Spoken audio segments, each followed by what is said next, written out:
ਪ੍ਰਵਾਸੀ ਟੀਵੀ ਦੇਖ ਰਹੇ ਸਾਰੇ ਹੀ ਦਰਸ਼ਕਾਂ ਦਾ ਪ੍ਰੋਗਰਾਮ ਵਿੱਚ ਬਹੁਤ-ਬਹੁਤ ਸਵਾਗਤ ਹੈ ਔਰ ਸਾਡਾ ਇਹ ਪ੍ਰੋਗਰਾਮ ਦਾ ਇਨ ਹਾਊਸ ਗੈਸਟ। ਇਸ ਪ੍ਰੋਗਰਾਮ ਦੇ ਵਿੱਚ ਅਸੀਂ ਕੁਝ ਖਾਸ ਮਹਿਮਾਨਾਂ ਨੂੰ ਪੇਸ਼ ਕਰਦੇ ਹਾਂ। ਦਾ ਇਨ ਹਾਊਸ ਗੈਸਟ ਮਤਲਬ ਉਹ ਸਾਡੇ ਦੋਸਤ, ਉਹ ਸਾਡੇ ਮਹਿਮਾਨ ਜਿਹੜੇ ਸਾਡੇ ਸਟੂਡੀਓ ਵਿੱਚ ਪਹੁੰਚਦੇ ਆ, ਲੇਕਿਨ ਕਿਸੇ ਨਾ ਕਿਸੇ ਖਾਸ ਫੀਲਡ ਵਿੱਚ ਜਿਨ੍ਹਾਂ ਨੂੰ ਕੋਈ ਨਾ ਕੋਈ ਮੁਹਾਰਤ ਹੁੰਦੀ ਹੈ। ਕਿਸੇ ਖਾਸ ਵਿਸ਼ੇ 'ਤੇ ਅਸੀਂ ਗੱਲ ਕਰਦੇ ਹਾਂ, ਕਿਸੇ ਖਾਸ ਘਟਨਾ ਬਾਰੇ ਗੱਲ ਕਰਦੇ ਹਾਂ, ਕਿਸੇ ਖਾਸ ਸਬਜੈਕਟ 'ਤੇ ਗੱਲ ਕਰਦੇ ਹਾਂ। ਅੱਜ ਕੱਲ੍ਹ ਦੀ ਗੱਲ ਕਰੀਏ ਤਾਂ ਸਭ ਤੋਂ ਵੱਡਾ ਜਿਹੜਾ ਇਸ਼ੂ ਹੈ ਇਸ ਵੇਲੇ ਉਹ ਹੈ ਅਮਰੀਕਾ ਦੇ ਵਿੱਚ ਹੋ ਰਹੇ ਇਲੈਕਸ਼ਨਸ। ਅਮਰੀਕਾ ਦੇ ਇਲੈਕਸ਼ਨਸ ਸਾਰੀ ਦੁਨੀਆ ਨੂੰ ਪ੍ਰਭਾਵਿਤ ਕਰਦੇ ਆ। ਅਮਰੀਕਾ ਵਾਸੀਆਂ ਵਾਸਤੇ ਤਾਂ ਨੋ ਡਾਊਟ ਇੰਪੋਰਟੈਂਟ ਹੈ ਹੀ ਹੈ, ਲੇਕਿਨ ਕੈਨੇਡਾ ਲਈ ਵੀ ਇਕੁਅਲੀ ਓਨੇ ਹੀ ਇੰਪੋਰਟੈਂਟ ਮੰਨੇ ਜਾਂਦੇ ਆ। ਸਾਡੀ ਸਭ ਤੋਂ ਲੰਬੀ ਸਰਹੱਦ 5000 ਮੀਲ ਲੰਬੀ ਸਰਹੱਦ ਅਮਰੀਕਾ ਦੇ ਨਾਲ ਹੈ। ਸਾਡਾ ਵਪਾਰ ਦਾ 90% ਹਿੱਸਾ ਅਮਰੀਕਾ ਦੇ ਨਾਲ ਹੈ। ਬਹੁਤ ਕੁਝ ਐਸਾ ਹੈ ਜਿਹੜਾ ਅਗਰ ਅਮਰੀਕਾ 'ਚ ਨਿਜ਼ਾਮ ਬਦਲੇਗਾ, ਸਰਕਾਰ ਬਦਲੇਗੀ, ਪ੍ਰਸ਼ਾਸਨ ਬਦਲੇਗਾ ਤੇ ਪ੍ਰਭਾਵਿਤ ਹੋਵੇਗਾ। ਅਸੀਂ ਅੱਜ ਇਸ ਵੇਲੇ ਜਦੋਂ ਇਹ ਪ੍ਰੋਗਰਾਮ ਤੁਹਾਡੇ ਲਈ ਰਿਕਾਰਡ ਕਰ ਰਹੇ ਹਾਂ, ਹਜੇ ਤੱਕ ਵੀ ਅਨਸਰਟੇਨਟੀ ਹੈ ਕਿ ਕੌਣ ਹੋਏਗਾ ਅਮਰੀਕਾ ਦਾ ਅਗਲਾ ਰਾਸ਼ਟਰਪਤੀ। ਕਾਫੀ ਗੱਲ ਇਸ ਗੱਲ ਦੀ ਸੰਭਾਵਨਾ ਬਣਦੀ ਜਾ ਰਹੀ ਹੈ ਕਿ ਜੋ ਬਾਈਡਨ ਉਹ ਸਾਰੀਆਂ ਜਿਹੜੀਆਂ ਕਰੂਸ਼ਲ ਸਟੇਟ ਸੀਗੀਆਂ, ਜਿਹੜੀ ਬੈਟਲ ਗਰਾਊਂਡ ਸੀ, ਮੋਰ ਔਰ ਲੈਸ ਉਹ ਸਾਰੀ ਉਹ ਵਿਨ ਕਰ ਚੁੱਕੇ ਹੈ ਤੇ ਆਲਮੋਸਟ ਤੈਅ ਹੋ ਗਿਆ ਹੈ ਕਿ ਜੋ ਬਾਈਡਨ ਅਮਰੀਕਾ ਦੇ ਅਗਲੇ ਰਾਸ਼ਟਰਪਤੀ ਹੋਣਗੇ। ਨੋ ਡਾਊਟ ਡੋਨਲਡ ਟਰੰਪ ਨੇ ਆਪਣਾ ਡਿਸਪਿਊਟ ਪਹਿਲਾਂ ਹੀ ਖੜਾ ਕਰ ਦਿੱਤਾ ਹੈ। ਉਹਨਾਂ ਨੇ ਇਸ ਮਾਮਲੇ ਨੂੰ ਕੋਰਟ ਦੇ ਵਿੱਚ ਲੈ ਕੇ ਜਾਣ ਦਾ ਐਲਾਨ ਕਰ ਦਿੱਤਾ ਹੈ। ਉਹਨਾਂ ਦੇ ਸਮਰਥਕ ਸੜਕਾਂ ਤੇ ਉਤਰ ਆਏ ਹੈ, ਉਹ ਇਸ ਦਾ ਵਿਰੋਧ ਕਰ ਰਹੇ ਹੈ। ਲੇਕਿਨ ਜੇ ਮੋਟੇ ਤੌਰ ਤੇ ਦੇਖਿਆ ਜਾਵੇ ਤੇ ਡੋਨਲਡ ਟਰੰਪ ਇਹ ਜੰਗ ਆਲਮੋਸਟ ਹੁਣ ਹਾਰ ਚੁੱਕੇ ਹੈ, ਲੇਕਿਨ ਇੱਕ ਜ਼ਿੱਦੀ ਬੱਚੇ ਦੀ ਤਰ੍ਹਾਂ ਮੈਂ ਨਾ ਮੰਨੂ। ਉਹਨਾਂ ਦੀ ਕੋਸ਼ਿਸ਼ ਹੈ ਕਿ ਮੈਂ ਜਿੰਨਾ ਹੋ ਸਕਦਾ ਇਹਨੂੰ ਲਮਕਾਉਣ ਦੀ ਕੋਸ਼ਿਸ਼ ਕਰਾਂ, ਘਚੋਲ ਮਚੋਲ ਪਾਈ ਰੱਖਾਂ। ਇਹ ਹੁਣ ਅਮਰੀਕਾ ਦੀ ਜਿਹੜੀ ਉੱਥੋਂ ਦੀ ਸਰਕਾਰ ਅੱਗੇ ਬਣੇਗੀ ਜਾਂ ਜਿਹੜਾ ਉੱਥੋਂ ਦਾ ਸਿਸਟਮ ਹੈ ਉਹਨਾਂ ਦੀ ਸਿਆਣਪ ਹੋਏਗੀ ਕਿ ਕਿਸ ਤਰੀਕੇ ਦੇ ਨਾਲ ਉਹ ਇਹ ਸਾਰੇ ਜਿਹੜੀ ਮੈਸ ਕ੍ਰੀਏਟ ਹੋ ਰਹੀ ਹੈ ਉਸ ਨਾਲ ਡੀਲ ਕਰਦੇ ਹੈ। ਅਮਰੀਕਾ ਵੱਲ ਸਭ ਦੀਆਂ ਨਿਗਾਹਾਂ ਇਸ ਕਰਕੇ ਵੀ ਹੁੰਦੀਆਂ ਕਿਉਂਕਿ ਅਮਰੀਕਾ ਦੁਨੀਆ ਦੇ ਵਿੱਚ ਡੈਮੋਕ੍ਰੇਸੀ ਦਾ ਅਲੰਬਰਦਾਰ ਮੁਲਕ ਮੰਨਿਆ ਜਾਂਦਾ ਹੈ। ਤੋ ਜਿਹੜੀ ਅਮਰੀਕਾ ਦੀ ਡੈਮੋਕ੍ਰੇਸੀ ਹੈ ਸਾਰੀ ਦੁਨੀਆ ਉਸ ਨੂੰ ਬਲਕਿ ਫੋਲੋ ਵੀ ਕਰਦੀ ਹੈ। ਤੇ ਜੇ ਅਮਰੀਕਾ ਦੇ ਵਿੱਚ ਹੀ ਜਦੋਂ ਟ੍ਰਾਂਜੀਸ਼ਨ ਹੋਵੇ ਪਾਵਰ ਦੀ ਤੇ ਇਸ ਤਰ੍ਹਾਂ ਦੇ ਹਾਲਾਤ ਪੈਦਾ ਹੋ ਜਾਣ, ਇਹ ਸਭ ਤੋਂ ਵੱਡੀ ਅਮਰੀਕਾ ਲਈ ਸ਼ਰਮਨਾਕ ਗੱਲ ਵੀ ਹੈ। ਤੋ ਦੇਖਦੇ ਹਾਂ ਆਉਣ ਵਾਲੇ ਦਿਨਾਂ 'ਚ ਕੀ ਬਣੇਗਾ। ਪਰ ਇਸ ਸਾਰੇ ਮਾਮਲੇ 'ਤੇ ਗੱਲਬਾਤ ਕਰਨ ਲਈ ਸਾਡੇ ਨਾਲ ਸੁਰਿੰਦਰਪਾਲ ਹੋਰੀ ਅੱਜ ਸਟੂਡੀਓ ਦੇ ਵਿੱਚ ਪਹੁੰਚੇ ਹੈ। ਨੋ ਡਾਊਟ ਇੰਸ਼ੋਰੈਂਸ ਡੀਪੂ ਰਾਹੀਂ ਸਾਡੀ ਕਮਿਊਨਿਟੀ ਵਿੱਚ ਇਹਨਾਂ ਦਾ ਇੱਕ ਬੜਾ ਇੱਕ ਰਿਸਪੈਕਟੇਬਲ ਨਾਮ ਹੈ, ਇੱਕ ਇਹਨਾਂ ਦਾ ਸਥਾਨ ਹੈ। ਤੇ ਅਸੀਂ ਇੰਸ਼ੋਰੈਂਸ ਦੀ ਗੱਲ ਵਾਸਤੇ ਇਹਨਾਂ ਨੂੰ ਬੁਲਾਇਆ। ਅਸੀਂ ਬੁਲਾਇਆ ਹੈ ਇਹਨਾਂ ਨੂੰ ਕਿਉਂਕਿ ਇਕਨੋਮਿਸਟ ਵੀ ਨੇ, ਦੋਨਾਂ ਮੁਲਕਾਂ ਦੇ ਇਹਨਾਂ ਸੰਬੰਧਾਂ ਦਾ ਕੀ ਕੁਝ ਅਸਰ ਪਏਗਾ ਉਹਦੇ ਬਾਰੇ ਜਾਣਕਾਰੀ ਵੀ ਰੱਖਦੇ ਆ। ਇਸ ਵਿਸ਼ੇ 'ਤੇ ਅਸੀਂ ਅੱਜ ਅਹਿਮ ਗੱਲਬਾਤ ਕਰਨ ਲਈ ਇਹਨਾਂ ਨੂੰ ਬੁਲਾਇਆ। ਸੁਰਿੰਦਰਪਾਲ ਜੀ ਬਹੁਤ ਬਹੁਤ ਸਵਾਗਤ ਕਰਦੇ ਹਾਂ ਜੀ। Thank you very much Saini Sahib. ਸਭ ਤੋਂ ਪਹਿਲਾਂ it's privilege to be a part of your team.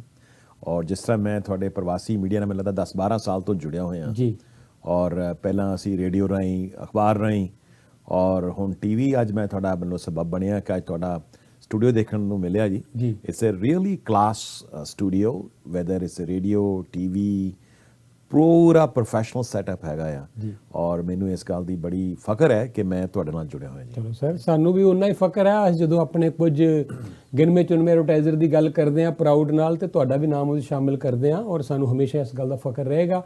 ਇਸ ਵੇਲੇ ਬੜੀ ਚਿੰਤਾ ਵਾਲੀ ਸਥਿਤੀ ਬਣੀ ਹੋਈ ਹੈ ਅਮਰੀਕਾ 'ਚ। ਅਸੀਂ ਰੇਡੀਓ ਰਾਹੀਂ ਪਿਛਲੇ ਇੰਨੇ ਸਾਲਾਂ ਤੋਂ ਜਦੋਂ ਤੁਸੀਂ ਆਉਂਦੇ ਹੋ ਰੇਡੀਓ ਤੇ ਅਮਰੀਕਾ ਦੀ ਗੱਲ ਜ਼ਰੂਰ ਕਰਦੇ ਹਾਂ। ਤੁਸੀਂ ਅਮਰੀਕਨ ਸਟਾਕ ਮਾਰਕੀਟ ਦੀ ਗੱਲ ਵੀ ਨਾਲ ਬਰਾਬਰ ਦੀ ਕਰਦੇ ਹੋ ਕਿਉਂਕਿ ਉਹਦਾ ਸੰਬੰਧ ਸਿੱਧਾ ਆਪਣੀ ਇੱਥੋਂ ਦੀ ਇਕਨੋਮੀ ਨਾਲ ਵੀ ਹੈ ਜੀ। ਤੋਂ ਪਹਿਲਾਂ ਤਾਂ ਇੱਥੋਂ ਹੀ ਗੱਲ ਸ਼ੁਰੂ ਕਰੀਏ। ਇਲੈਕਸ਼ਨ ਦੇ ਰਿਜ਼ਲਟ ਆਣੇ ਇਹ ਇੱਕ ਸੁਭਾਵਿਕ ਹੈ ਔਰ ਅਸੀਂ ਦੇਖਦੇ ਆਏ ਹਾਂ ਅਮਰੀਕਾ 'ਚ ਇੰਨੇ ਸਾਲਾਂ ਤੋਂ ਟ੍ਰਾਂਜੀਸ਼ਨ ਹੁੰਦੀ ਹੈ, ਰਾਸ਼ਟਰਪਤੀ ਆਉਂਦੇ ਹੈ ਜਾਂਦੇ ਹੈ। ਪਰ ਇਹ ਜਿਹੜੀ ਇਸ ਵੇਲੇ ਟ੍ਰਾਂਜੀਸ਼ਨਲ ਫੇਜ਼ ਜਿਹੜਾ ਚੱਲ ਰਿਹਾ ਹੈ ਉਹਨੇ ਬੜੀ ਚਿੰਤਾ ਪੈਦਾ ਕੀਤੀ ਹੋਈ ਹੈ। Sir, this was all expected. You know, Trump is a very arrogant and autocratic leader. ਔਰ ਜਿਸ ਤਰ੍ਹਾਂ ਇਹਨਾਂ ਨੇ ਪਿਛਲੇ 4 ਸਾਲ ਤੋਂ ਦੇਖਿਆ, ਤੁਸੀਂ ਆਪਣੇ ਐਲਾਈਜ਼ ਨੂੰ ਹੀ ਪਹਿਲਾਂ ਇਹਨਾਂ ਨੇ ਐਲੀਨੇਟ ਕੀਤਾ, ਚਾਹੇ ਉਹ ਕੈਨੇਡਾ ਹੈ, ਚਾਹੇ ਯੂਰਪ ਹੈ ਜਾਂ ਦੂਸਰੇ ਉਹਨਾਂ ਦੇ ਐਲਾਈਜ਼ ਨੇ। ਔਰ ਦੂਸਰੀ ਗੱਲ ਇਹ ਹੈ ਕਿ ਕਦੀ ਵੀ ਕੰਸਿਸਟੈਂਟ ਪਾਲਿਸੀਜ਼ ਨਹੀਂ ਰਹੀਆਂ। ਅੱਜ ਕੁਝ ਕਿਹਾ, ਕੱਲ ਉਸ ਤੋਂ ਮੁਕਰ ਜਾਣਾ, ਪਰਸੋਂ ਕੁਝ ਹੋਰ ਕਹਿ ਦੇਣਾ। ਤੇ ਇਹ ਇਹਨਾਂ ਦਾ ਇੱਕ ਨੇਚਰ ਜਾਂ ਕਰੈਕਟਰ ਹੈਗਾ। ਤੇ ਮੇਰੇ ਹਿਸਾਬ ਦੇ ਨਾਲ the writing is very clear on the wall that he has to go. If he goes peacefully and gracefully, he will have a respect otherwise ਜਿਸ ਤਰ੍ਹਾਂ ਤੁਸੀਂ ਕਿਹਾ ਵੀ ਨਾ ਮੈਂ ਨਾ ਮੰਨੂ ਜੇ ਬੱਚਾ ਨਹੀਂ ਮੰਨਦਾ ਤਾਂ ਉਸ ਤਰ੍ਹਾਂ ਜਾਣਾ ਪਏਗਾ। ਕਦੋਂ ਤੱਕ ਜਾਣਗੇ? ਸੁਪਰੀਮ ਕੋਰਟ ਜਾਣਗੇ ਤਾਂ ultimately supreme court cannot change the vote counts ਜੀ ਵੋਟ ਕਾਊਂਟ ਜੇ 500-700 ਹੋਏ ਦੈਨ ਯੂ ਕੈਨ ਸੇ ਕਿ ਵੋਟ ਕਾਊਂਟ ਦੁਬਾਰਾ ਕਰਾ ਲਓ। ਜੇ ਹੁਣ ਤੁਸੀਂ ਮਿਸ਼ੀਗਨ ਦਾ ਹਿਸਾਬ ਲਓ, ਮਿਸ਼ੀਗਨ ਚ Joe Biden has won by 130,000 votes. ਜੀ ਇਸੇ ਮਿਸ਼ੀਗਨ ਚ Hillary Clinton had lost by 10,000 votes. ਬਿਲਕੁਲ ਸਹੀ ਗੱਲ ਹੈ, ਬਿਲਕੁਲ ਸਹੀ। ਹਿਲਰੀ ਕਲਿੰਟਨ ਨੇ ਤੇ ਕੋਈ 0.2% ਯੈਸ ਜੀ ਹਿਲਰੀ ਕਲਿੰਟਨ ਨੇ ਤੇ ਕੋਈ ਇਹੋ ਜੀ ਮਤਲਬ ਨਹੀਂ ਗੱਲ ਕੀਤੀ ਸੀਗੀ। ਤੇ ਇਹ ਕਹਿਣ ਦਾ ਭਾਵ ਹੈ ਸਰ ਕਿ he has to accept the defeat now, you know the good sense will prevail over him ਕਿ ਉਹ ਕਿੰਨੀ ਛੇਤੀ ਇਹਨੂੰ ਐਕਸੈਪਟ ਕਰਦੇ ਨੇ। ਸੁਪਰੀਮ ਕੋਰਟ ਵੀ ਚਲੇ ਜਾਣ, ਉਹਨਾਂ ਕੋਲ ਹੱਕ ਹੈਗਾ, ਜਾਣਾ ਚਾਹੀਦਾ, ਚਲੇ ਜਾਣ। ਔਰ ਲੇਕਿਨ within a month I think this will be peaceful and this will be you know they will get out of this mess. ਲੇਕਿਨ ਸਭ ਤੋਂ ਵੱਡਾ ਚਿੰਤਾ ਦਾ ਇਹ ਹੈ ਵਿਸ਼ਾ ਕਿ ਅੱਜ 1,14,000 ਉੱਥੇ ਕੋਵਿਡ ਦੇ ਕੇਸਿਸ ਆਏ ਨੇ sir, all time high. No one is talking about that. ਜਿਸ ਮੁੱਦੇ ਤੇ ਟਰੰਪ ਸਾਹਿਬ ਇਲੈਕਸ਼ਨ ਹਾਰੇ ਨੇ ਉਹ ਮੁੱਦਾ ਹਲੇ ਗੱਲਬਾਤ ਹੀ ਨਹੀਂ ਹੋ ਰਹੀ ਉਹਦੀ। ਉਹ ਇਹ ਬੇਸਿਕਲੀ ਟਰੰਪ ਸਾਹਿਬ ਇਸੇ ਮੁੱਦੇ ਤੇ ਹਾਰੇ ਨੇ। ਬਾਅਦ ਜਦੋਂ ਇਹਦਾ ਵਿਸ਼ਲੇਸ਼ਣ ਕੀਤਾ ਜਾਏਗਾ ਤੇ ਦੇਖਿਆ ਜਾਏਗਾ, ਕਿਉਂਕਿ ਤੁਸੀਂ ਦੇਖੋ ਵੈਸੇ ਟਰੰਪ ਸਾਹਿਬ ਦਾ ਨਾਮ ਜਿਹੜਾ ਹੈ ਪਿਛਲੇ 100 ਸਾਲ 'ਚ 3 ਪ੍ਰੈਜ਼ੀਡੈਂਟ ਇਹੋ ਜਿਹੇ ਹੋਏ ਨੇ ਜਿਹੜੇ ਕਿ ਦੁਬਾਰਾ ਸੈਕੰਡ ਟਰਮ ਨਹੀਂ ਚੁਣੇ ਗਏ। ਇੱਕ ਪਹਿਲਾ 1932 ਸੀਗੇ ਮਿਸਟਰ ਹੂਬਰਟ। ਮਿਸਟਰ ਹੂਬਰਟ 1932 'ਚ ਉਹ ਗਾਜ ਗਿਰੀ ਸੀ ਕਿਉਂਕਿ ਗ੍ਰੇਟ ਡਿਪਰੈਸ਼ਨ ਦਾ ਟਾਈਮ ਸੀਗਾ। ਉਸ ਟਾਈਮ ਇੱਕ ਤਰ੍ਹਾਂ ਦਾ ਫਲੂ ਸੀਗਾ ਤੇ ਉਹ ਗਾਜ ਉਹਨਾਂ ਤੇ ਗਿਰੀ ਸੀਗੀ। ਉਸ ਤੋਂ ਬਾਅਦ Richard Nixon, he could not win the elections in 1980। ਫਿਰ 1992 'ਚ ਸੀਨੀਅਰ ਜਾਰਜ ਬੁਸ਼, ਹਾਲਾਂਕਿ ਡੈਜ਼ਰਟ ਸਟਾਰਮ ਇਰਾਕ ਦਾ ਵਾਰ ਜਿੱਤ ਕੇ ਆਏ ਸੀਗੇ, ਲੇਕਿਨ ਇਕਨੋਮੀ ਦਾ ਬਹੁਤ ਬੁਰਾ ਹਾਲ ਸੀਗਾ। ਤਿੰਨੋਂ ਟਾਈਮ ਤੇ ਜਿਹੜੇ ਪ੍ਰੈਜ਼ੀਡੈਂਟ ਸੀਗੇ ਉਹ ਬੇਸਿਕਲੀ ਜਦੋਂ ਆਪਣਾ ਉਹ ਕਹਿ ਲਓ ਕਿ ਤਾਲਮੇਲ ਆਪਣੀ ਕੰਟਰੀ ਦੇ ਲੋਕਾਂ ਨਾਲ ਖੋ ਚੁੱਕੇ ਸੀਗੇ ਤੇ ਕੰਟਰੀ ਨੇ ਕੱਢ ਕੇ ਪਾਸੇ ਮਾਰਿਆ। ਜੀ ਔਰ ਸਾਡੀ ਗੱਲਬਾਤ ਹੋ ਰਹੀ ਹੈ ਸਿੰਧਪਾਲ ਹੋਰਾਂ ਦੇ ਨਾਲ। ਇਹ ਬੜਾ ਇੱਕ ਅਹਿਮ ਵਿਸ਼ਾ ਹੈ, ਜਿਸ ਤਰ੍ਹਾਂ ਤੁਹਾਨੂੰ ਅਸੀਂ ਦੱਸ ਹੀ ਰਹੇ ਹਾਂ ਕਿ ਅਮਰੀਕਾ ਦੇ ਲੋਕਾਂ ਵਾਸਤੇ ਤੇ ਇਹ ਅਹਿਮ ਵਿਸ਼ਾ ਹੈ ਹੀ ਹੈ ਕਿ ਕੌਣ ਹੋਏਗਾ ਉਹਨਾਂ ਦਾ ਰਾਸ਼ਟਰਪਤੀ, ਕਿਸ ਤਰ੍ਹਾਂ ਸਾਰਾ ਕੁਝ ਜਿਹੜਾ ਪਾਵਰ ਦੀ ਟ੍ਰਾਂਜੀਸ਼ਨ ਹੋਏਗੀ। ਕੈਨੇਡਾ ਲਈ ਵੀ ਇਕੁਅਲੀ ਇਹ ਉਨੀ ਹੀ ਮਹੱਤਤਾ ਰੱਖਦਾ ਹੈ। ਸਾਡੇ ਮੁਲਕ ਦੇ ਵਿੱਚ ਪੁੱਛਿਆ ਜਾ ਰਿਹਾ ਸਾਡੇ ਪ੍ਰਧਾਨ ਮੰਤਰੀ ਤੋਂ, ਪਰ ਉਹ ਹਜੇ ਚੁੱਪ ਬੈਠੇ ਹੈ ਔਰ ਬਹੁਤੇ ਲੋਕਾਂ ਦਾ ਮੰਨਣਾ ਹੈ ਕਿ ਉਹਨਾਂ ਨੂੰ ਚੁੱਪ ਹੀ ਰਹਿਣਾ ਚਾਹੀਦਾ ਹੈ, ਇਸ ਝਮੇਲੇ 'ਚ ਹਜੇ ਨਹੀਂ ਪੈਣਾ ਚਾਹੀਦਾ। Let Americans deal with this first. ਅਸੀਂ ਇਹਦੇ ਕਈ ਆयाम ਨੇ, ਕਈ ਡਾਇਮੈਂਸ਼ਨਸ ਨੇ ਇਸ ਇਲੈਕਸ਼ਨ ਦੇ ਰਿਜ਼ਲਟ ਦੀਆਂ। ਇਹਨਾਂ ਸਾਰੇ ਬਾਰੇ ਗੱਲਬਾਤ ਜਾਰੀ ਰੱਖਾਂਗੇ ਸਿੰਧਪਾਲ ਹੋਰਾਂ ਦੇ ਨਾਲ ਇੱਕ ਬ੍ਰੇਕ ਤੋਂ ਬਾਅਦ।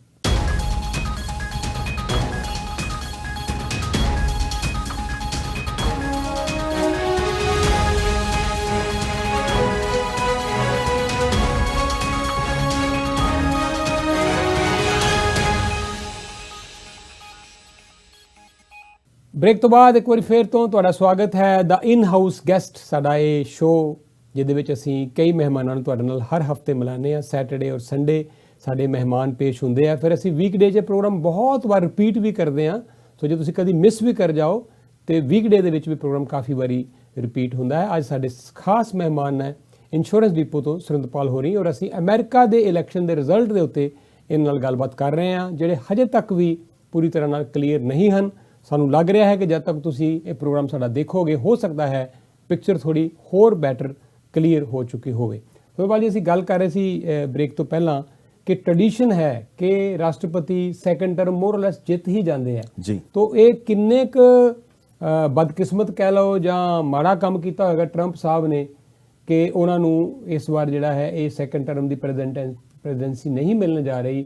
ਔਰ ਅਸੀਂ ਦੇਖ ਰਹੇ ਹਾਂ ਪਿਛਲੇ 4 ਸਾਲਾਂ 'ਚ ਉਹਨਾਂ ਨੇ ਹੈਡ ਔਨ ਕੋਲੀਜਨ ਹੀ ਕੀਤਾ, ਚਾਹੇ ਕੋਟਾਂ ਦੇ ਨਾਲ ਕੀਤਾ, ਚਾਹੇ ਇਮੀਗ੍ਰੇਸ਼ਨ ਦੇ ਪਾਲਿਸੀਜ਼ ਨੂੰ ਲੈ ਕੇ ਕੀਤਾ, ਚਾਹੇ ਤੁਸੀਂ ਦੇਖਦੇ ਹੋ ਕਿ ਟੈਰਿਫ ਨੂੰ ਲੈ ਕੇ ਕੀਤਾ, ਕਦੀ ਚਾਈਨਾ ਦੇ ਨਾਲ, ਕਦੀ ਕੈਨੇਡਾ ਦੇ ਨਾਲ, ਈਵਨ ਕਿ ਫੇਸਬੁੱਕ ਵਰਗੀਆਂ ਆਪਣੇ ਮੁਲਕ ਦੀਆਂ ਕੰਪਨੀਆਂ ਜਿਹੜੀਆਂ ਉਹਨਾਂ ਦੀਆਂ ਇਸ ਵੇਲੇ ਬਹੁਤ ਬਿਲੀਅਨ ਡਾਲਰ ਦਾ ਪ੍ਰੋਫਿਟ ਲੈ ਕੇ ਦੇ ਰਹੀਆਂ, ਤਾਂ ਬਣਾਈ ਤਾਂ ਕਿਸੇ ਨਾਲ ਉਹਨਾਂ ਨੇ ਹੈ ਹੀ ਨਹੀਂ। Even media channel CNN, Washington post, New York Times, any media channel except Fox Media, even Fox ਨਾਲ ਵੀ ਉਹਨਾਂ ਨੇ ਕਹਿਣਾ ਸ਼ੁਰੂ ਕਰ ਦਿੱਤਾ ਹੈ। ਪਿੱਛੇ Fox Media ਨੇ I think 2 ਦਿਨ ਪਹਿਲਾਂ ਓਬਾਮਾ ਸਾਹਿਬ ਦੀ ਇੰਟਰਵਿਊ ਲਗਾ ਦਿੱਤੀ ਤੇ then he said ਕਿ why you taking Obama's side, so I think that's a very kiddish behavior। ਔਰ ਇੱਕ ਅਮਰੀਕਾ ਦੇ ਰਾਸ਼ਟਰਪਤੀ ਨੂੰ ਇਹ ਨਹੀਂ ਚੰਗਾ ਲੱਗਦਾ ਜਿਸ ਤਰ੍ਹਾਂ ਦਾ ਉਹਨਾਂ ਦਾ ਬਿਹੇਵੀਅਰ ਸੀਗਾ। ਉਹਨਾਂ ਦੀ ਆਪਣੀ white house and the administration every 3 to 4 months change ਹੋ ਜਾਂਦੀ ਸੀ। ਅੱਜ ਕੋਈ ਹੋਰ ਪ੍ਰੈਸ ਸੈਕਟਰੀ ਹੈ, ਕੱਲ ਕੋਈ ਹੋਰ ਹੈਗਾ ਆ, ਸੋ ਕੋਈ ਕੰਸਿਸਟੈਂਸੀ ਨਹੀਂ ਸੀ। ਪਰ ਹੈਰਾਨਗੀ ਦੀ ਗੱਲ ਇਹਦੇ ਵਿੱਚ ਇਹ ਕਹਿਣੀ ਬਣਦੀ ਹੈ ਕਿ ਇੰਨਾ ਕੁਝ ਹੋਣ ਦੇ ਬਾਵਜੂਦ ਸਭ ਤੋਂ ਵਰਸਟ ਅਫੈਕਟਡ ਮੁਲਕ ਇਸ ਵੇਲੇ ਅਮਰੀਕਾ ਹੈ ਕੋਵਿਡ-19 ਤੋਂ। ਸਭ ਤੋਂ ਜ਼ਿਆਦਾ ਮੌਤਾਂ ਉੱਥੇ ਹੋਈਆਂ, ਪਰ ਇਹਦੇ ਬਾਵਜੂਦ ਵੀ ਜੇ ਤੁਸੀਂ ਨੰਬਰ ਦੇਖੋ ਉਹਨਾਂ ਦੇ ਪਪੂਲਰ ਵੋਟਸ ਦੇ, ਤਾਂ ਕੋਈ ਬਹੁਤੇ ਪਿੱਛੇ ਨਹੀਂ ਆ। ਉਹ ਸਟੇਟਾਂ ਵਿਨ ਕਰਨ ਦੀ ਗੱਲ ਕਰੀਏ ਤਾਂ ਵੀ ਕੋਈ ਬਹੁਤੇ ਪਿੱਛੇ ਨਹੀਂ ਹੈ। ਬਿਲਕੁਲ ਸਹੀ ਹੈ ਸੈਣੀ ਸਾਹਿਬ। The reason being is he has a very core set of voter, very dedicated voter. 40 to 40% of the Mr. Trump voter is such a kind of voter, ਜੇ ਤੁਸੀਂ ਉਹਨੂੰ ਦਿਨ ਨੂੰ ਕਹੋ ਰਾਤ ਤੱਕ ਹੈਗਾ ਰਾਤ ਹੈ। ਉਹ ਇਦਾਂ ਦੇ ਵੋਟਰ ਨੇ, ਉਹਨਾਂ ਕੋਲ ਕੋਈ ਲੌਜਿਕ ਨਹੀਂ ਚੱਲਦਾ ਸਰ। ਲੇਕਿਨ ਇਹ ਮੈਂ ਕਹਾਂਗਾ, ਇਹ ਸ਼੍ਰੇ ਜਿਹੜਾ ਹੈ ਮੈਂ ਦਿਆਂਗਾ ਸਪੈਸ਼ਲੀ ਬਲੈਕ ਵੋਟਰਸ ਨੂੰ ਜੀ। ਬਲੈਕ ਵੋਟਰਸ ਜਿਹੜੇ ਨੇ ਐਤਕੀ ਹਮਾ ਕੇ ਕਾਫੀ ਸੰਖਿਆ 'ਚ, ਇੱਕ ਤੇ ਜਿਹੜੀ ਪੋਸਟਲ ਬੈਲਟ ਕੀਤੀਆਂ ਹੈਗੀਆਂ, ਪੋਸਟਲ ਬੈਲਟ ਦਾ ਵੀ ਸ਼੍ਰੇ ਜਿਹੜਾ ਹੈ ਮੈਂ ਉਹਨਾਂ ਦੇ ਕਮਿਊਨਿਟੀ ਵਰਕਰਸ ਨੂੰ ਦਿਆਂਗਾ, ਕਿਉਂਕਿ ਤੁਹਾਨੂੰ ਪਤਾ ਬਲੈਕਸ ਆਲਸੋ, ਜਿਵੇਂ ਸਾਡੇ ਪੰਜਾਬੀ ਨੇ ਵੋਟ ਪਾਣੀ ਨਹੀਂ ਜਾਂਦੇ ਹੈਗੇ, ਤੇ ਉਹ ਉਹਨਾਂ ਦੇ ਕਮਿਊਨਿਟੀ ਵਰਕਰਸ ਘਰ ਘਰ ਜਾ ਕੇ ਉਹਨਾਂ ਨੇ ਪੋਸਟਲ ਬੈਲਟ ਜਿਹੜੀਆਂ ਨੇ ਮੇਡ ਇਟ ਅ ਪੁਆਇੰਟ ਕਿ ਐਤਕੀ ਵੋਟ ਪਾਣੀ ਯੈਸ ਪਾਣੀ ਹੈ, ਐਂਡ ਯੋਰ ਵੋਟ ਮੈਟਰਸ। ਜਿਸ ਤਰ੍ਹਾਂ ਬਲੈਕ ਲਾਈਵਸ ਮੈਟਰ, ਜਿਸ ਤਰ੍ਹਾਂ ਕਿੰਨਾ ਵੱਡਾ ਇਸ਼ੂ ਬਣਿਆ, ਇੱਕ ਸਿਸਟੈਮਿਕ ਰੇਸਿਜ਼ਮ ਜਿਹੜੀ ਹੈ ਅਮਰੀਕਾ ਦੇ ਅੰਦਰ ਕਿੰਨਾ ਵੱਡਾ ਇਸ਼ੂ ਹੈਗਾ ਆ। ਤੇ ਅਮਰੀਕਾ 'ਚ ਮੈਂ ਸਮਝਦਾ ਬਾਈਡਨ ਸਾਹਿਬ ਕੋਲ ਵੀ ਕੋਈ ਇੱਕ ਕੰਡਿਆਂ ਦਾ ਤਾਜ ਹੈ, ਕੋਈ ਇਹ ਨਹੀਂ ਕਿ ਮਤਲਬ ਬਹੁਤ ਅੱਛਾ ਉਹਨਾਂ ਨੂੰ ਮਿਲਿਆ ਹੈਗਾ। ਤੇ ਇਹ ਜਿਸ ਤਰ੍ਹਾਂ ਸਿਸਟੈਮਿਕ ਰੇਸਿਜ਼ਮ ਹੈ, ਪੋਲਰਾਈਜੇਸ਼ਨ ਹੈ, ਰੇਸ਼ੀਅਲ ਡਿਸਕ੍ਰਿਮੀਨੇਸ਼ਨ ਹੈ। ਇਵਨ ਉਹਨਾਂ ਦੀ ਸੈਨੇਟ ਵੀ ਹੰਗ ਕਰ ਰਹੀ ਹੈ, ਔਰ senate I think Republican 51 to 49 ਬੜੀ ਥਿਨ ਮਾਰਜਨ ਨਾਲ ਇੰਨਾ ਹੀ ਹੁੰਦਾ ਸੈਣੀ ਸਾਹਿਬ। ਪਿਛਲੀ ਵਾਰੀ ਵੀ 2 ਦਾ ਮਾਰਜਨ ਸੀਗਾ, ਤੇ ਉਹ 51 to 49 ਸੈਨੇਟ ਲੈ ਜਾਏਗੀ। ਔਰ ਇਸ ਟਾਈਮ ਇਲੈਕਸ਼ਨ ਰਿਜ਼ਲਟ ਨਹੀਂ ਆਏ, ਲੇਕਿਨ ਮੈਂ ਤੁਹਾਨੂੰ ਦੱਸਦਾ ਨਾ ਮਾਰਕੀਟ ਕੀ ਕਹਿ ਰਹੀ ਹੈ। ਸਟਾਕ ਮਾਰਕੀਟ ਇਹ ਕਹਿ ਰਹੀ ਹੈ ਕਿ ਬਾਈਡਨ ਸਾਹਿਬ ਜਿੱਤੇ ਹੋਏ ਨੇ ਔਰ ਸੈਨੇਟ ਰਿਪਬਲਿਕਨ ਕੋਲ ਹੈ। ਅੱਛਾ ਜੀ। ਇਸ ਤਰ੍ਹਾਂ ਦਾ ਗ੍ਰਿਡ ਲੌਕ ਜਿਹੜਾ ਹੈ ਮਾਰਕੀਟ ਲਾਈਕਸ ਇਟ। ਤੁਸੀਂ ਇਹ ਕੀ ਸਮਝਦੇ ਹੋ ਵੀ ਜਿਹੜਾ ਇਹ ਇੰਨਾ ਸਿਸਟਮ ਜਿਹੜਾ ਉਹਨਾਂ ਦਾ ਹੰਗ ਹੋ ਗਿਆ, ਸੈਨੇਟ ਕਿਸੇ ਕੋਲ, ਹਾਊਸ ਆਫ ਰਿਪਰੈਜ਼ੈਂਟੇਟਿਵ ਕਿਸੇ ਕੋਲ, ਰਾਸ਼ਟਰਪਤੀ, ਤਾਂ ਇਹ ਕਿਵੇਂ ਫਿਰ ਉਹ ਬਿੱਲ ਪਾਸ ਹੋਣਗੇ, ਕਿਵੇਂ ਬੈਲੈਂਸ ਬਣਾ ਕੇ ਚੱਲਣਗੇ? That's why the stock market is liking it sir. ਅੱਛਾ। ਪਿਛਲੇ ਇਸ ਹਫਤੇ ਤੁਸੀਂ ਦੇਖੋ ਡਾਓ Jones is up 7%, Nasdaq is 9%, ਕਿਉਂਕਿ ਬਾਈਡਨ ਸਾਹਿਬ ਦਾ ਇਹ ਨੀਤੀ ਸੀਗੀ ਕਿ ਜਦੋਂ ਜਿੱਤ ਕੇ ਆਉਣਗੇ ਬਿਜ਼ਨਸ ਟੈਕਸਿਸ ਜਿਹੜੇ 15% ਤੋਂ 28% ਕਰ ਦੇਣਗੇ। ਅੱਛਾ ਜੀ। ਟਰੰਪ ਸਾਹਿਬ ਨੇ 32 ਤੋਂ ਘਟਾ ਕੇ 15 ਕੀਤੇ ਸੀ, ਤੇ ਇਹਨਾਂ ਨੇ ਕਿਹਾ ਸੀ ਮੈਂ 15 ਤੋਂ 28 ਕਰਾਂਗਾ। Number 1। Number 2 capital gain tax ਵਧਾਵਾਂਗਾ। ਤੀਸਰਾ ਪਰਸਨਲ ਇਨਕਮ ਟੈਕਸ, ਜਿਨ੍ਹਾਂ ਦੀ 4 ਲੱਖ ਤੋਂ ਉੱਤੇ ਇਨਕਮ ਹੈਗੀ ਆ ਉਹਨਾਂ ਦਾ ਵਧਾਵਾਂਗਾ ਜੀ। ਕਿਉਂਕਿ ਹੁਣ ਬਾਈਡਨ ਸਾਹਿਬ ਜਿੱਤ ਤੇ ਗਏ ਆ, ਲੇਕਿਨ ਇਹ ਆਪਣੀ ਟੈਕਸ ਵਾਲੀ ਨੀਤੀ ਲਾਗੂ ਨਹੀਂ ਕਰ ਪਾਣਗੇ। ਜਿਵੇਂ ਤੁਸੀਂ ਕਿਹਾ ਵੀ ਇਸ ਤਰ੍ਹਾਂ ਦਾ ਲੌਗੀ ਜੈਮ ਰਹੇਗਾ ਬਿਟਵੀਨ ਸੈਨੇਟ ਐਂਡ ਕਾਂਗਰਸ, ਤੇ ਆਪਣੇ ਬਿੱਲ ਨਹੀਂ ਪਾਸ ਕਰਾ ਪਾਣਗੇ। ਯਾਨੀ ਕਹਿਣ ਦਾ ਭਾਵ ਜਿਹੜਾ ਮੈਂ ਸਿੱਧੀ ਜਿਹੀ ਗੱਲ ਪੰਜਾਬੀ 'ਚ ਕਹਾਂ ਵੀ ਸੱਪ ਵੀ ਮਰ ਗਿਆ ਤੇ ਲਾਠੀ ਵੀ ਨਹੀਂ ਟੁੱਟੀ। ਠੀਕ ਹੈ ਬਈ, ਇੱਕ ਕਾਇਸ ਸੀਗਾ ਜਿਹੜਾ ਡਿਊਰਿੰਗ ਟਰੰਪ ਐਡਮਿਨਿਸਟ੍ਰੇਸ਼ਨ। ਅਮਰੀਕਨ ਲੋਕਾਂ ਲਈ ਠੀਕ ਹੈ, ਇਹ ਸਟਾਕ ਮਾਰਕੀਟ ਲਈ ਚੰਗਾ। ਸਟਾਕ ਮਾਰਕੀਟ ਠੀਕ ਹੈ। ਮੈਂ ਤਾਂ ਸਟਾਕ ਮਾਰਕੀਟ ਦੀ ਗੱਲ ਕਰ ਸਕਦਾ ਸਰ ਕਿ ਇਹ ਸਟਾਕ ਮਾਰਕੀਟ ਲਈ ਚੰਗਾ ਆ ਕਿ ਉਹ ਆਪਣੀ ਨੀਤੀਆਂ ਲਾਗੂ ਨਹੀਂ ਕਰ ਪਾਉਣਗੇ, ਔਰ ਨਾਲੇ ਜਿਹੜੀ ਉਹ ਕੰਸਿਸਟੈਂਸੀ ਆ ਜਾਏਗੀ ਐਡਮਿਨਿਸਟ੍ਰੇਸ਼ਨ ਦੇ ਅੰਦਰ, ਚੈੱਕ ਐਂਡ ਬੈਲੈਂਸ ਵੀ ਬਣੇ ਰਹਿਣਗੇ। ਚੈੱਕ ਐਂਡ ਬੈਲੈਂਸ ਵੀ ਬਣਿਆ ਰਹੇਗਾ। ਔਰ ਤੀਸਰੀ ਸਭ ਤੋਂ ਵੱਡੀ ਗੱਲ ਜਿਹੜੀ ਹੈ, ਜਿਹੜੀ ਤੁਸੀਂ ਚਾਈਨਾ ਦੀ ਗੱਲ ਕਰਦੇ ਆ, ਚਾਈਨਾ ਦੇ ਨਾਲ ਬੈਟਰ ਫਾਈਟ ਹੋਏਗੀ ਅਮਰੀਕਾ ਦੀ, ਕਿਉਂਕਿ he will take his allies on his side ਜੀ। ਕਿਉਂਕਿ ਟਰੰਪ ਸਾਹਿਬ ਦੇ ਇਕੱਲੇ ਹੀ ਤਵਾਲ ਰਹਿ ਕੇ ਕਦੀ ਇੱਧਰ ਕਦੀ ਉੱਧਰ ਹਰ ਇੱਕ ਨੂੰ ਮਤਲਬ ਤੁਰੇ ਫਿਰਦੇ ਸੀਗੇ। Now mister Biden will take Canada on his side, America or Europe on their side, or India ਨੂੰ ਵੀ ਆਪਣੇ ਨਾਲ ਲੈ ਕੇ ਚੱਲਣਗੇ। ਇੰਡੀਆ ਦਾ ਵੀ ਬਹੁਤ ਵੱਡਾ ਇੱਕ ਸਥਾਨ ਹੈਗਾ। ਜੇ ਚਾਈਨਾ ਦੇ ਨਾਲ ਤੁਸੀਂ ਆਪਣੀ ਜੰਗ ਰੱਖਣੀ ਹੈ, ਤੇ ਚਾਹੇ ਇਕਨੋਮਿਕ ਵਾਰ ਹੈ, ਚਾਹੇ ਕੋਈ ਵੀ ਵਾਰ ਹੈਗੀ ਹੈ, India will play a key part in this. ਬਾਕੀ ਜੋ ਐਡਮਿਨਿਸਟ੍ਰੇਸ਼ਨ ਦਾ ਕੈਨੇਡਾ ਨੂੰ ਬਹੁਤ ਫਾਇਦਾ ਹੋਣਾ, ਕੁਛ ਇੱਕ ਜਗ੍ਹਾ ਘਾਟਾ ਵੀ ਪੈਣਾ।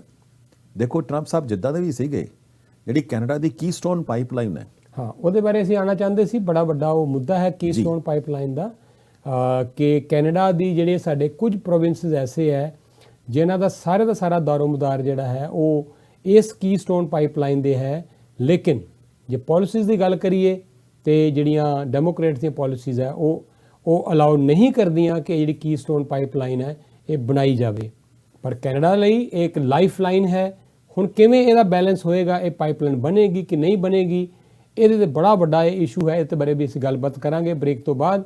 ਇੱਕ ਪਾਸੇ ਤਾਂ ਖੁਸ਼ੀ ਦੀ ਗੱਲ ਹੈ ਕਿ ਉਧਰ ਡੈਮੋਕ੍ਰੈਟਸ, ਇੱਧਰ ਲਿਬਰਲ, ਜੇ ਵਿਚਾਰਾਂ ਦੀ ਗੱਲ ਕਰੀਏ ਤੇ ਸੂਟ ਕਰਦਾ ਹੈ ਟਰੂਡੋ ਸਾਹਿਬ ਨੂੰ ਕਿ ਉਹਨਾਂ ਦੇ ਆਪਣੀ ਸੋਚ ਵਿਚਾਰ ਦੀ ਪਾਰਟੀ ਉੱਥੇ ਜਿਹੜੀ ਹੈ ਇਸ ਵੇਲੇ ਸੱਤਾ ਸੰਭਾਲਣ ਜਾ ਰਹੀ ਹੈ। ਪਰ ਦੂਜੇ ਪਾਸੇ ਜਿਹੜਾ ਇਹ ਇਸ਼ੂ ਹੈ, ਇਸ ਇਸ਼ੂ ਤੇ ਆ ਕੇ ਦੋਨਾਂ ਦੇ ਆਪਸ ਵਿੱਚ ਬੜਾ ਜ਼ਬਰਦਸਤ ਕਨਫਲਿਕਟ ਹੈ। ਇਸ ਤੋਂ ਇਲਾਵਾ ਵੀ ਜਿਹੜੀਆਂ ਹੋਰ ਸਾਰੀਆਂ ਫਿਸਕਲ ਪਾਲਿਸੀਜ਼ ਨੇ, ਇਕੋਨੋਮੀ ਦੀ ਗੱਲ ਹੈ, ਉਹਦੇ ਬਾਰੇ ਸਿੰਧੂਪਾਲ ਹੋਰਾਂ ਨਾਲ ਅਸੀਂ ਗੱਲਬਾਤ ਕਰਾਂਗੇ। ਇਹਨਾਂ ਦਾ ਉਹ ਪੈਟ ਵਿਸ਼ਾ ਵੀ ਹੈ। ਲੇਕਿਨ ਇੱਕ ਬ੍ਰੇਕ ਤੋਂ ਬਾਅਦ।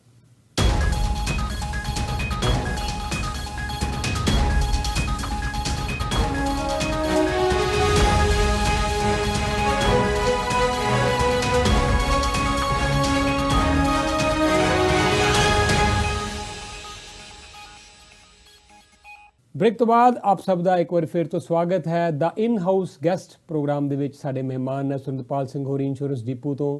ਅਮਰੀਕਾ ਦੇ ਇਲੈਕਸ਼ਨ ਦੇ ਰਿਜ਼ਲਟਸ ਤੇ ਉਸ ਤੋਂ ਬਾਅਦ ਉਹਦੇ ਬਾਰੇ ਅਸੀਂ ਗੱਲਬਾਤ ਕਰ ਰਹੇ ਹਾਂ। ਸਾਡਾ trillions of dollar the business ਹੈ ਅਮਰੀਕਾ ਦੇ ਨਾਲ। ਲੱਖਾਂ ਸਾਡੇ ਟਰੱਕਸ ਵਹੀਕਲਸ ਇਸ ਪਾਸ ਬਾਰਡਰ ਤੋਂ ਉਸ ਪਾਰ।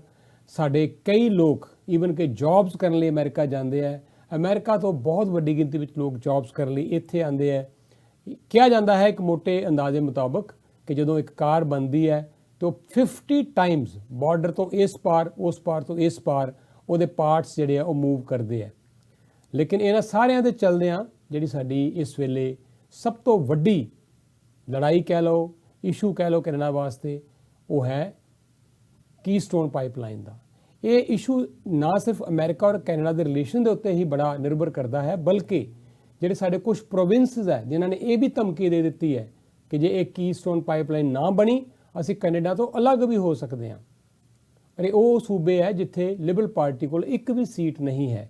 ਤਾਂ ਪ੍ਰਾਈਮ ਮਿਨਿਸਟਰ ਜਸਟਿਨ ਟਰੂਡੋ ਲਈ ਇਹ ਬੜਾ ਵੱਡਾ ਹੁਣ ਮੁੱਦਾ ਹੋਏਗਾ ਕਿ ਉਹ ਕਿਵੇਂ ਮਨਾਉਂਦੇ ਹੈ ਜੋ ਬਾਈਡਨ ਨੂੰ ਕਿ ਇਹ ਪਾਈਪਲਾਈਨ ਬਣੇ। ਔਰ ਜੇ ਜੋ ਬਾਈਡਨ ਆਪਣੀਆਂ ਉਹਨਾਂ ਪਾਲਿਸੀਜ਼ ਤੇ ਜੋ ਹੁਣ ਤੱਕ ਉਹਨਾਂ ਦੀ ਪਾਰਟੀ ਦੇ ਰਹੀ ਹੈ, ਜੋ ਉਹਨਾਂ ਨੇ ਇਸ਼ਾਰਾ ਵੀ ਕਰ ਚੁੱਕੇ ਹੈ ਆਪਣੀਆਂ ਡਿਬੇਟਸ ਦੇ ਵਿੱਚ ਕਿ ਉਹ ਲਾਓ ਨਹੀਂ ਕਰਨਗੇ, ਤੇ ਫਿਰ ਕਿਵੇਂ ਕੈਨੇਡਾ ਇਹ ਸਾਰੀ ਮੁਸ਼ਕਲ ਨਾਲ ਡੀਲ ਕਰੇਗਾ।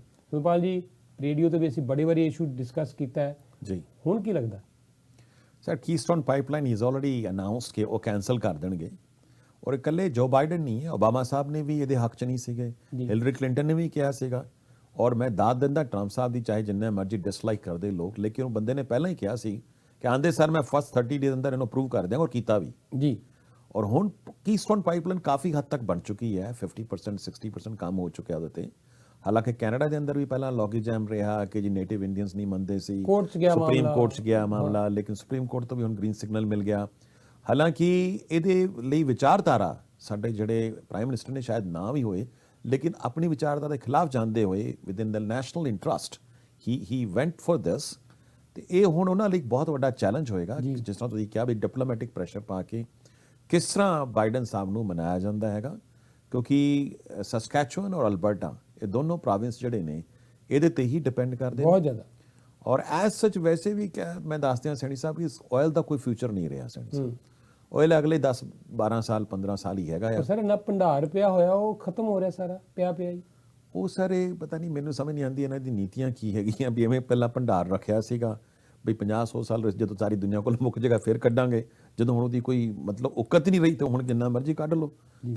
I don't understand why they have this kind of policy. Even Alaska also.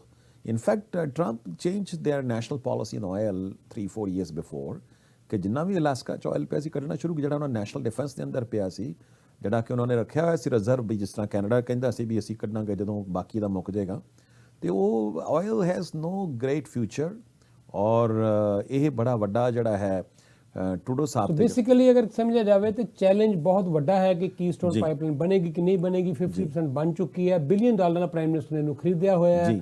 End of ਦਾ ਡੇ ਇਹਦਾ ਫਿਊਚਰ ਹੈ ਕਿ ਹਜੇ ਕੁਝ ਸਰਟਨ ਨਹੀਂ ਹੈ, ਹਲੇ ਕੋਈ ਸਰਟਨ ਨਹੀਂ। ਦੂਜੇ ਪਾਸੇ ਆਈਏ, ਨਾਲ ਦੀ ਨਾਲ ਇਕੁਅਲੀ ਇੰਪੋਰਟੈਂਟ ਵਿਸ਼ਾ ਹੈ ਨੈਫਟਾ ਨੂੰ ਤੋੜ ਕੇ ਨਵਾਂ ਸਮਝੌਤਾ ਕੀਤਾ ਟਰੰਪ ਸਾਹਿਬ ਨੇ, ਆਪਣੀਆਂ ਸ਼ਰਤਾਂ ਤੇ ਕੀਤਾ, ਗੱਲ 'ਚ ਕਹਿੰਦੇ ਨਾ ਅੰਗੂਠਾ ਦੇ ਕੇ ਕੀਤਾ।